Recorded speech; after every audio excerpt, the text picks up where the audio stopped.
ஆயுள் media news இரவு நேர பிரதான செய்தியின் தலைப்பு செய்திகள். AI இம்பாக்ட் சர்வதேச மாநாட்டில் பங்கேற்க புதுடில்லிக்கு விஜயம் மேற்கொண்ட ஜனாதிபதி.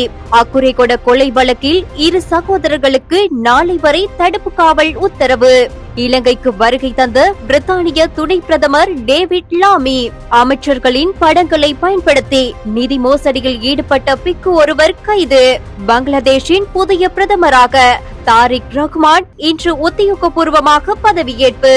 செய்திகளை வாசிப்பவர் ஜெகதீஸ்வரன் மனிஷா.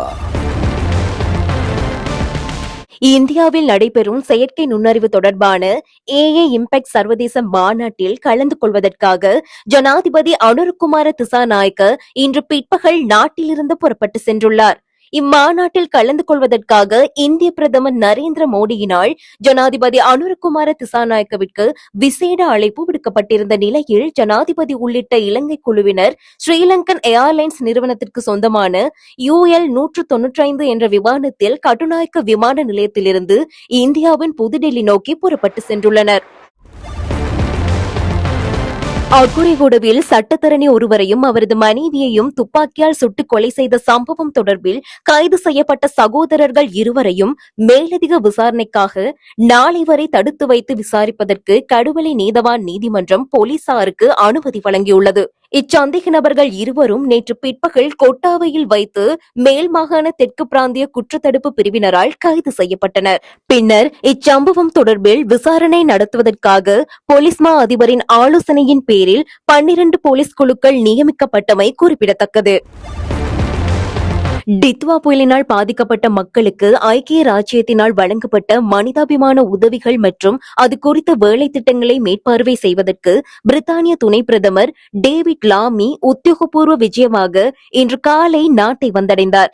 டேவிட் லாமியுடன் அவரது அலுவலகத்தை சேர்ந்த 7 உயர்மட்ட அதிகாரிகள் கொண்ட தூதுக்குழுவினர் இன்று காலை கட்டுநாயக்க விமான நிலையத்தை வந்தடைந்தனர். அவர்களை வரவேற்பதற்காக விஞ்ஞான மற்றும் தொழில்நுட்ப அமைச்சர் பேராசிரியர் கிருஷாந்த அபிசேன கட்டுநாயக்க விமான நிலையத்தின் விசேட விருந்தினர்கள் அறைக்கு வருகை தந்திருந்தார்.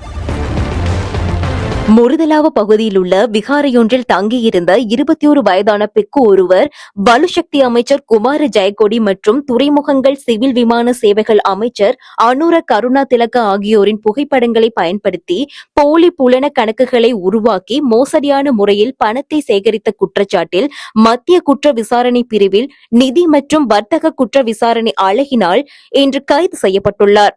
சம்பவம் தொடர்பான மேலதிக போலீஸ் விசாரணைகள் மத்திய குற்ற விசாரணை பிரிவின் பணிப்பாளர் சிரேஷ்ட போலீஸ் அத்தியட்சகர் கமல் ஆரியவங்சவின் ஆலோசனையின் பேரில் முன்னெடுக்கப்பட்டு வருவதாக குறிப்பிடப்பட்டுள்ளது.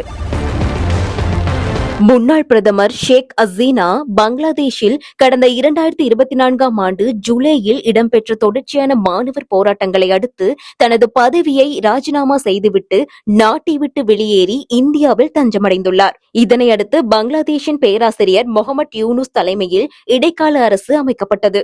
அதன்படி பங்களாதேஷின் 13வது தேசிய பாராளுமன்றத்திற்கான பொது தேர்தல் கடந்த 12ஆம் தேதி நடைபெற்றது. இதனைத் தொடர்ந்து பங்களாதேஷின் தேசியவாத கட்சியை சேர்ந்த தாரிக் ரஹ்மான் புதிய பிரதமராக பதவியேற்றுள்ளார். বাংলাদেশের